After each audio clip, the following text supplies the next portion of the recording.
You know, for 2 whole centuries, the story of Kaspar Hauser has been one of history's greatest unsolved mysteries.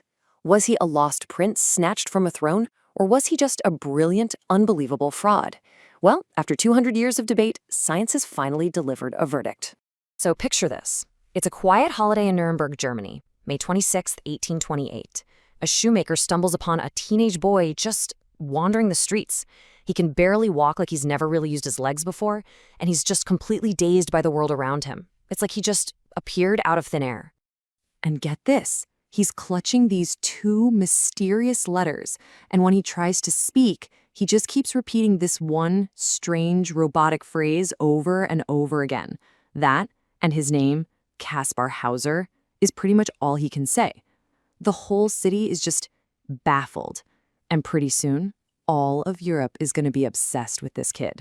So as Kaspar slowly starts to learn to talk, he tells this unbelievable story of being raised his entire life in a tiny, dark cell with absolutely no human contact. This horrifying tale, combined with his strangely innocent nature, quickly leads people to a wild, sensational theory that he wasn't just some random kid. He was royalty. Okay, so here's the theory, and it is a doozy. The story goes that Kaspar was the actual Crown Prince of Baden, born way back in 1812. But a rival, the Countess von Hochberg, kidnapped him, swapped him with a dying baby, and locked him away. And why would she do this? Well, the goal was simple, to clear the path to the throne for her own sons. And guess what? It worked. Her son Leopold became Grand Duke in 1830. I mean, the political drama here is just off the charts. You've got the supposed parents, whose son's death created this huge power vacuum. You've got the ambitious countess, who has everything to gain. And then her son just happens to inherit the throne right when all these rumors are swirling.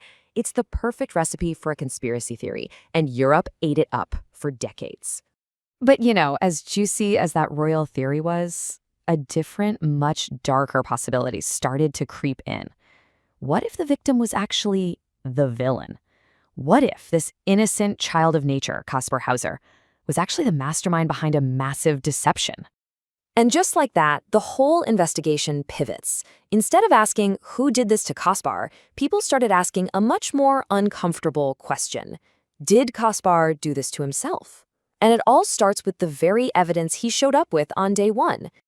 So remember those letters he was found with? The very foundation of his story? Well, they totally fall apart under a microscope. Forensic analysis showed both letters were written by the same person.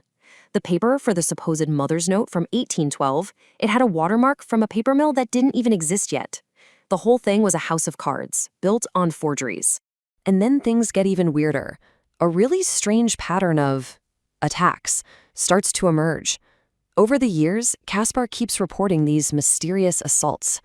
But with every incident, people get more and more suspicious. The wounds were never that serious, and they always seems to happen right when public interest, or his patron's money, was starting to dry up. A lot of people started thinking, wait a minute, are these real attacks, or just stunts to stay in the spotlight? And you know who really captures this shift from belief to doubt? Lord Stanhope.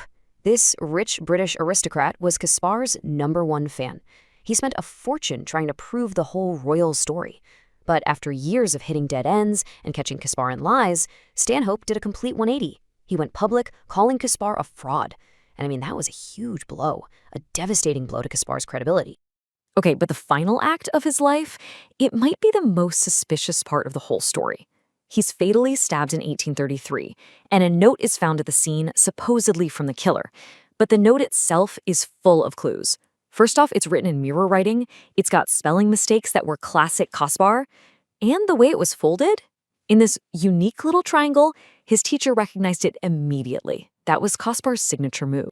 So at this point, all the historical and forensic evidence is screaming fraud. But that romantic legend of the lost prince, it just wouldn't die. It would take modern science, DNA, to finally slam the book shut on this case for good.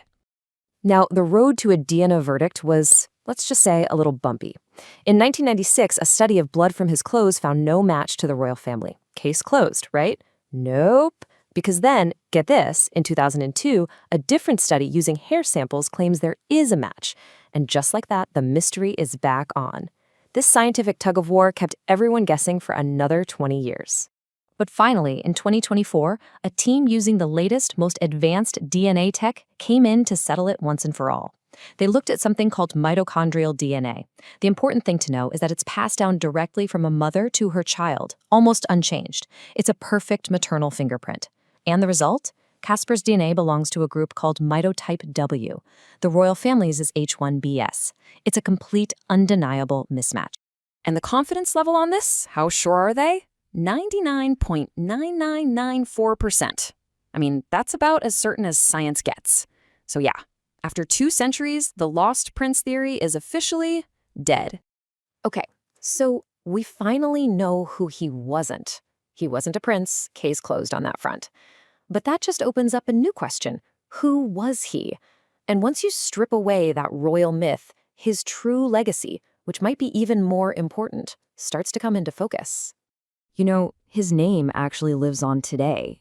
But in the world of psychology, Kaspar Hauser syndrome is a real clinical term. It's used to describe kids who suffer the awful effects of severe neglect and isolation. His story, real or not, became this tragic textbook example of what happens to a person when they're cut off from the world.